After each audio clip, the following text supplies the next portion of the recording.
Assalamualaikum warahmatullahi wabarakatuh. Di sini kami dari kelompok 6 akan mempresentasikan materi dengan judul Seleksi Manajemen Sumber Daya Manusia. Yang pertama yaitu pengertian penarikan. Penarikan atau rekrutmen adalah tindak lanjut dari fungsi manajemen pertama yaitu penggandaan sumber daya manusia atau pegawai. Dalam proses penggandaan ini tercakup kegiatan analisis jabatan yang menghasilkan gambaran dan syarat jabatan yang harus dipenuhi.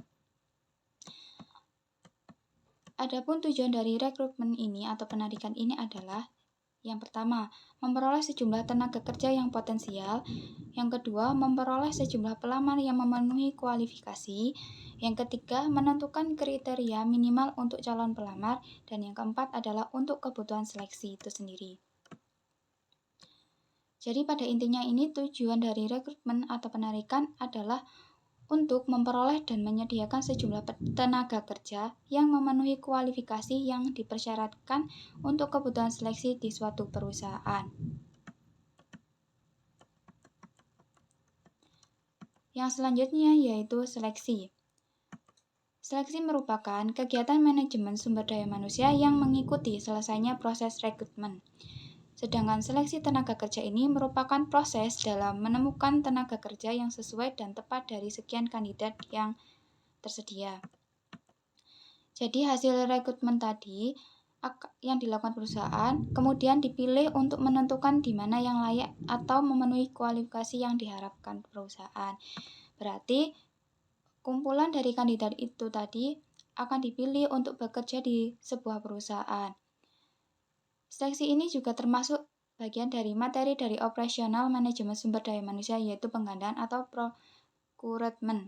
Sedangkan penggandaan itu sendiri terdiri dari perencanaan, perekrutan, seleksi, penempatan, dan produksi.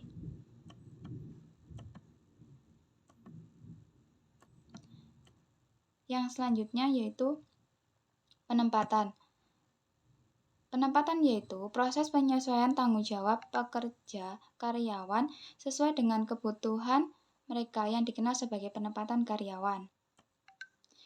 Penempatan karyawan ini mengacu pada menempatkan seseorang pada posisi yang ideal. Pengarahan karyawan harus di atas segalanya dan dipandang sebagai proses rekonsiliasi. Penempatan karyawan ini memiliki dua kelemahan, yaitu ketidaksesuaian atau disonansi kognitif, yaitu ketidaksesuaian antara apa yang orang harapkan dan apa yang sebenarnya mereka alami. Dan yang kedua yaitu pergantian karyawan baru, di mana karyawan ini mereka menunjukkan tingkat mobilitas tenaga kerja yang lebih tinggi daripada yang diperlukan, mengingat kuantitas dan kaliber pekerja ini meninggalkan organisasi. Adapun untuk mengerjakan klasifikasi penempatan kerja yaitu sebagai berikut. Yang pertama yaitu promosi. Ini berarti naik dari posisi yang sebelumnya ke posisi yang lebih tinggi atau lebih baik. Yang kedua yaitu pemindahan. Berarti karyawan ini memiliki tugas atau gaji level organisasinya yang sama dipindahkan dari satu ke tempat yang lain. Yang ketiga yaitu pengurangan, yaitu dengan tanggung jawab yang lebih sedikit, kompensasi yang lebih sedikit, dan organisasi lebih sedikit. Yang keempat yaitu pemberhentian di tempat kerja ini, yang berarti situasi tempat kerja seperti pemutusan hubungan kerja dapat terjadi karena berbagai alasan termasuk finansial, komersial, dan pribadi. Selanjutnya yaitu sumber dan evaluasi penarikan sumber daya manusia. Yang pertama, penarikan sumber daya manusia. Untuk mendapatkan calon pegawai yang diinginkan, manajer sumber daya manusia khususnya dalam proses penarikan umumnya menggunakan dua sumber pasokan yaitu internal dan eksternal. Untuk sumber internal ini yaitu penarikan calon pengisi formasi kosong yang berasal dari dalam lingkungan organisasi. Kebijakan penarikan dari dalam biasanya dilakukan oleh organisasi yang sudah mapan dan profesional, sehingga dalam proses mendapatkan calon pegawai yang diproyeksikan menduduki jabatan atau pekerjaan tertentu sudah tertuang dalam peta karir pegawai dalam setiap periodenya. Untuk sumber eksternal, model penarikan yang banyak digunakan oleh para penyelenggara penarikan calon pegawai juga bisa berasal dari eksternal organisasi.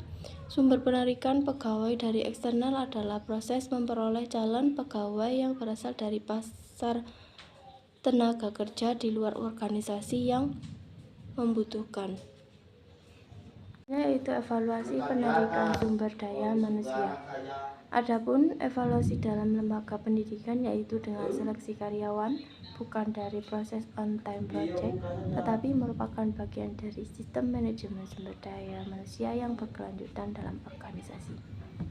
Adapun langkah-langkah yang dapat dilakukan yaitu dengan monitor ROI, yaitu Return on Investment, program rekrutmen dan seleksi dengan melihat metrik seperti tingkat keberhasilan rekrutmen, waktu dan biaya rata-rata untuk mengisi satu posisi lowongan, tingkat retensi karyawan hasil rekrutmen tersebut.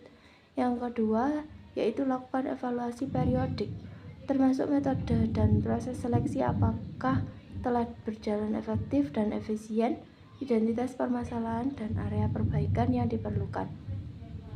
Yang ketiga, pantau kinerja karyawan hasil rekrutmen pada masa percobaan atau orientasi untuk melihat kesesuaian mereka dengan pekerjaan. Evaluasi apakah hasil rekrutmen sudah ideal atau perlu penyesuaian kriteria seleksi. Yang keempat atau yang terakhir yaitu pantau retensi atau turnover karyawan yang sudah lebih dari 1 tahun. Tingkat turnover yang tinggi dapat mengindikasikan adanya masalah dengan kualitas seleksi karyawan. Yang selanjutnya yaitu kriteria dan kualifikasi sumber daya manusia. Kriteria seleksi sumber daya manusia.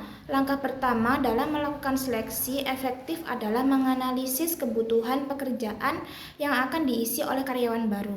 Kriteria seleksi dapat mencakup yang pertama kualifikasi pendidikan formal, misalnya minimal sarjana S1 atau minimal pendidikan SMA atau SMK seperti itu.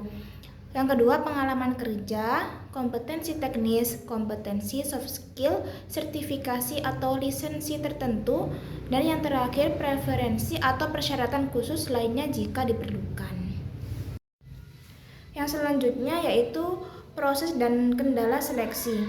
Proses seleksi pertama, penerimaan sementara yaitu pengusaha memilih karyawan mereka, sementara prospek kerja memilih majikan mereka. Kunjungan ke kandidat potensial pada staf atau permintaan tertulis adalah langkah pertama dalam proses seleksi. Jika pelamar datang sendiri, wawancara pertama dapat diadakan. Kendala dalam proses rekrutmen berdasarkan kuantitas dan kualitas karyawan, yaitu rekrutmen dan seleksi dalam membentuk gambaran umum mengenai strategi sumber daya manusia. Sebuah organisasi secara umum dalam hal ini adalah perusahaan dengan cara mengidentifikasi dan menjamin sekelompok orang yang dibutuhkan oleh perusahaan dalam waktu yang singkat. Jadi proses dan kendala seleksi itu dilaksanakan ketika akan menerima prospek kerja seperti itu. Yang selanjutnya yaitu faktor yang mempengaruhi penempatan sumber daya manusia. Yang pertama yaitu usia. Misalnya di perusahaan A membutuhkan karyawan baru yang minimal berusia 35 tahun. Yang kedua, pasokan tenaga kerja semakin banyak kandidat yang melamar. Yang ketiga, faktor etika. Di perusahaan A, jika seseorang ingin melamar kerja, maka dibutuhkan perilaku yang baik, sopan, dan santun. Yang keempat yaitu keterampilan. Misalnya si A memiliki keterampilan dalam bidang administrasi, maka disarankan ia jika melamar ke suatu pekerjaan, ia memilih di bagian bidang yang mengurusi keadministrasian. Dan yang terakhir, kemampuan fisik, memiliki kemampuan yang dimiliki oleh calon pelamar pekerjaan seperti itu. Selanjutnya yaitu menguraikan manfaat orientasi sumber daya manusia. Yang pertama, mengurangi kecemasan dan meningkatkan kepercayaan diri, mempercepat integrasi dan produktivitas, meningkatkan kepuasan kerja dan retensi karyawan, membentuk pemahaman tentang budaya dan nilai perusahaan, meningkatkan hubungan antar pribadi dan kolaborasi, menurunnya risiko kesalahan dan meningkatkan kepatuhan.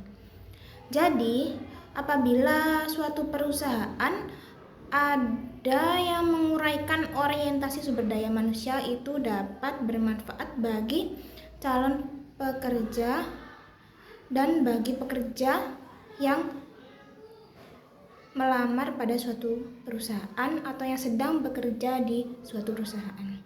Seperti itu. Sekian dari kami. Terima kasih. Wassalamualaikum warahmatullahi wabarakatuh.